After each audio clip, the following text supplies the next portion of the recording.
Hello students, welcome to another lecture of 3ds Max. In this lecture we will see some basic particle system of 3ds Max. For that, click on the menus and go to the particle systems. Under particle system we have various particle systems. Out of that, select super spray. Then click and drag in the viewport for creating a super spray. So this is a super spray object. Move your playhead and it will start emitting particles, but the particles are getting emitted only in a single line, and after 30th frame the emission stops. So keeping it selected, go to modify and you will have all its parameters over here. In that, let's take your playhead a little backward. First option is of super spray, that is spread off axis. Give little amount to the spread and the spread will be along a plane. So we have a spread, but that is inside a plane. Off plane spread, you can set that as well, and the spread will be in 3D space. Then icon size also you can increase or decrease. You can hide the emitter in case if you want. The display of the particles is on ticks. You can keep it on dots, mesh, that is just for your reference.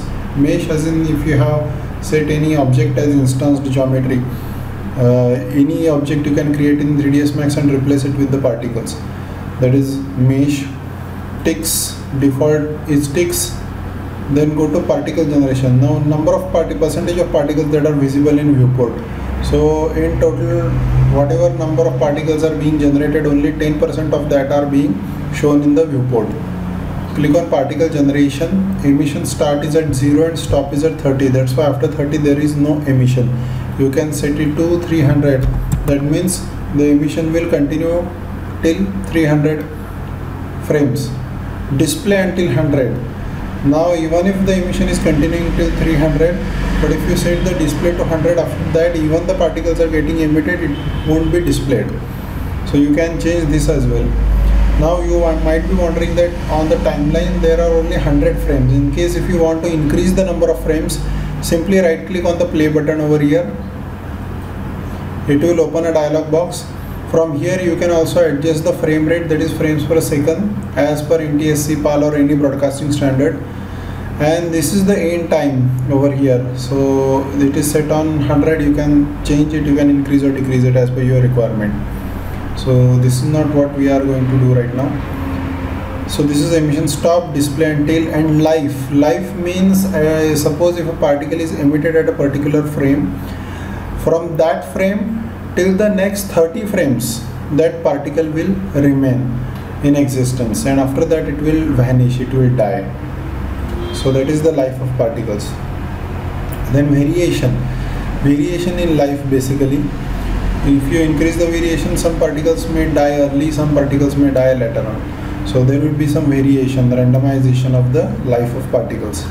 Then we have particle size. Now this is viewport. In viewport we can see the particles as ticks as we see in above. Press shift Q for single frame render and you can see particles, those are very small. So in the render you see the actual size of the particles. You can increase the size.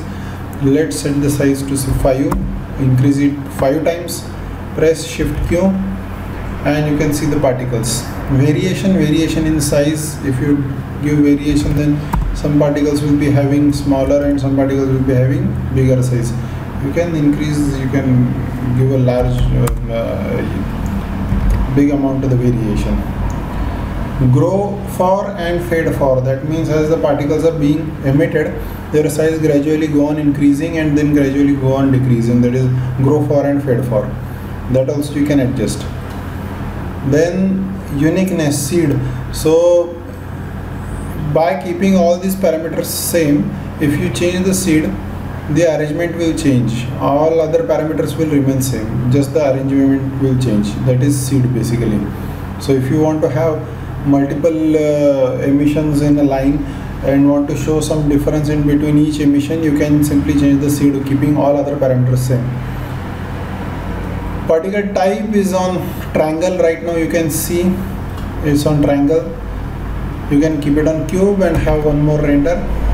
Spatial, facing, and so many options are there. These are all standard particles. Meta particles is basically used for fluid effect. If you keep it on meta particles, the closed particles will get merged into one another. I can keep this on meta particle and then increase the size of the particles, make it 23 or something, and then have a render. So those particles who are very close to each other will get merged into one another and will create a fluid kind of effect. So this is meta particles. So again I will keep it on standard particles and let's decrease the size. Let's set it to 5 only. So these are basic parameters, and once you have done that, if you want to apply any physical forces, for that go to forces, and in forces we have push, vortex, bomb, gravity, displace, motor, drag, path follow, wind, so many options. For example, create gravity, click and drag to create gravity. Once the gravity is created, we need to bind this gravity with the particles. For that, click over here, bind to space warp, then click on the particles and drag, click on the particles and drag on the gravity. The symbol changes, cursor of the symbol, and then release it as soon as the symbol changes. Now the gravity is applied. That means the particle will fall downwards because of gravity.